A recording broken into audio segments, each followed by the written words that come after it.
अब देखिए, गुप्तकाल की सांस्कृतिक उपलब्धियों के बाद गुप्तकाल का जो लास्ट टॉपिक है वो है गुप्तकालीन समाज, कि उस समय गुप्तकालीन समाज कैसा था। देखिए, गुप्तकालीन समाज 4 वर्णों में विभाजित था। गुप्तकाल का जो समाज था वह 4 वर्णों में विभाजित था। अब 4 वर्ण कौन से हैं आप जानते हो, ब्राह्मण, क्षत्रिय, वैश्य और शूद्र। ये 4 वर्ण थे जो आज भी प्रचलित है। समाज में सर्वोच्च स्थान किसका था? समाज में सर्वोच्च स्थान होता था ब्राह्मण का, ठीक है। और ब्राह्मण का कर्तव्य क्या था? अध्ययन कराना, टीचिंग कराना, यज्ञ करवाना, और वह दान भी लिया करता था, ठीक है। दान यदि दिया जाता वह किसको दिया जाता था? ब्राह्मण को दान दिया जाता था। वह अध्ययन, टीचिंग कराता था और यज्ञ भी वह करवाता था। इसके बाद दूसरा स्थान किसका आता था? दूसरा स्थान आता था क्षत्रिय का, और क्षत्रिय कर्तव्य क्या था? राष्ट्र की रक्षा करना, ठीक है। पहला स्थान ब्राह्मण का, दूसरा स्थान क्षत्रिय का। क्षत्रिय का कार्य क्या था? राष्ट्र की रक्षा करना। तीसरा स्थान आता था वैश्य का, और वैश्य का काम क्या था? व्यापार वाणिज्य करना। व्यापार करने का कार्य किसका था? यह वैश्य का था, जो तीसरा वर्ण है। और सबसे लास्ट वर्ण आता है शूद्र वर्ण, और शूद्र का कार्य क्या था? सेवा प्रदान करना। ये जो 3 वर्ण है, इन 3 वर्णों को सेवा प्रदान करने का कार्य कौन करता था? इनकी सेवा कौन करता था? शूद्र वर्ण करता था, ठीक है। तो ये काम, तो ये कितने वर्ण हो गए? 4 वर्ण, ब्राह्मण, क्षत्रिय, वैश्य और शूद्र। अब देखिए, मौर्य काल में भी 4 वर्णों की व्यवस्था थी, लेकिन मौर्य काल में जो कार्य किए जाते थे, जो कर्म के आधार पर व्यक्ति की जाति निर्धारित की जाती थी, ठीक है।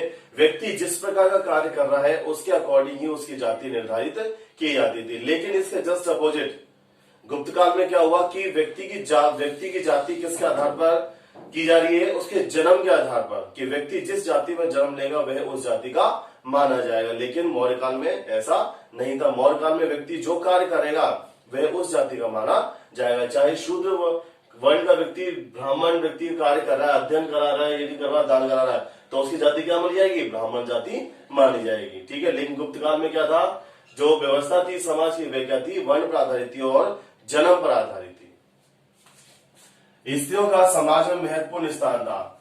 ये समाज में महत्वपूर्ण स्थान किनका था? स्त्रियों का। तो इससे हमें क्या पता लगता है कि उस समय स्त्रियों की स्थिति बहुत ही अच्छी थी। धार्मिक कार्यों में पति के साथ पत्नी की उपस्थिति अनिवार्य होती थी। अब देखिए, यदि कोई धार्मिक कार्य हो रहा है तो उस कार्य में पति के साथ पत्नी का होना भी जरूरी था। यदि पत्नी नहीं होगी तो वह कार्य संपन्न नहीं माना जाएगा। स्त्री शिक्षा का प्रचलन था। एजुकेशन दी जाती थी उस समय। कब? गुप्तकाल में स्त्रियों को एजुकेशन शिक्षा दी जाती थी। पर्दा प्रथा, वेल सिस्टम जो था वो वेल सिस्टम इसमें नहीं था। मतलब पर्दा प्रथा आप सभी जानते हो, तो पर्दा प्रथा किस काल में नहीं था? गुप्त काल में। तो इससे हमें क्या पता लगता है कि इस समय ये पता लग रहा है कि इस समय जो स्त्रियां थी उनकी कंडीशन बहुत ही अच्छी थी। इस समय 8 प्रकार के विवाहों का प्रचलन था। मैं दूसरे वीडियो में आपको बता दूंगा कि 8 प्रकार के विवाह कौन कौन से थे। पुत्र के अभाव में पुरुष की संपत्ति पर उसकी पत्नी का प्रथम अधिकार होता था। अब देखिए, कोई दंपति है और उनके कोई पुत्र नहीं है, तो उस पुत्र के अभाव में पुरुष के बाद उसकी जितनी भी संपत्ति, उसकी संपत्ति पर किसका अधिकार होगा? उसकी पत्नी का पहला अधिकार होगा। तो इससे हम कह सकते हैं कि उस समय स्त्री की जो स्त्रियां थी उनकी कंडीशन बहुत ही अच्छी थी। तो ये हुआ आपका गुप्तकालीन समाज।